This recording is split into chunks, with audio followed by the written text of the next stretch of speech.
സ്കൂട്ടറിലെത്തി വയോധികയുടെ മാല പൊട്ടിച്ച് കടന്നു കളഞ്ഞ പ്രതികളെ അറസ്റ്റ് ചെയ്ത് പോലീസ്. തൃക്കുടിത്താനം സ്വദേശികളായ 3 പേരാണ് അറസ്റ്റിലായത്.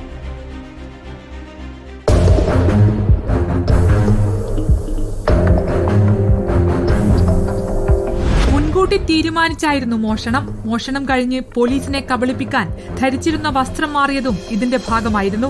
പക്ഷേ കൃത്യമായ നിരീക്ഷണവും അന്വേഷണവും കൊണ്ട് ചുരുങ്ങിയ സമയത്തിനുള്ളിൽ തന്നെ പ്രതികളിലേക്ക് പോലീസ് എത്തി.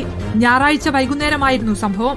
തൃക്കൊടുത്താനം കോട്ടമുറി ഭാഗത്ത് താമസിക്കുന്ന 83 വയസ്സുകാരി മേരിക്കുട്ടി മാത്തുവിന്റെ മാലയാണ് കവർന്നത്.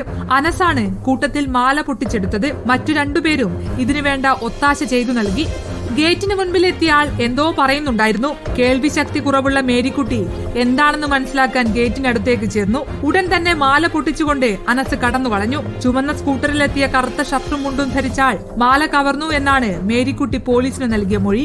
മൊഴിയുടെ അടിസ്ഥാനത്തിൽ 20ഓളം CCTVകളാണ് പരിശോധിച്ചത്. മുണ്ടും ഷർട്ടും ധരിച്ചയാൾ ചുവന്ന സ്കൂട്ടറിൽ പോകുന്നതും പിന്നീട് വസ്ത്രം മാറി ഇതേ സ്കൂട്ടറിൽ യാത്ര ചെയ്യുന്നതും കണ്ടെത്തി. CCTVകളിൽ നിന്നും ചങ്ങനാശ്ശേരി ഭാഗത്തേക്കാണ് പ്രതി കടന്നതെന്ന് മനസ്സിലായി. മാല ചങ്ങനാശ്ശേരിയിലെ ഒരു ജ്വല്ലറിയിലെത്തി വിൽപ്പന നടത്തി ആ പണവുമായി റെന്റിന് കാറെടുത്ത് സിനാജും അനസും കുമളിയിലേക്ക് കടന്നു. അവിടെ വെച്ചാണ് തൃക്കൊടുത്താനം പോലീസ് ഇരുവരെയും പിടികൂടിയത്. ഒരുമിച്ചിരുന്ന് മദ്യപിക്കുമ്പോൾ കേസിലെ മറ്റൊരു പ്രതിയായ രാജീവിന്റെ പ്രേരണയാലാണ് അനസ് മാല പൊട്ടിച്ചത്. തൃക്കൊടുത്താനം SHO അരുൺ MJ യുടെ നേതൃത്വത്തിലുള്ള സംഘമാണ് പ്രതികളെ പിടികൂടിയത്. റിപ്പോർട്ടർ, കോട്ടയം.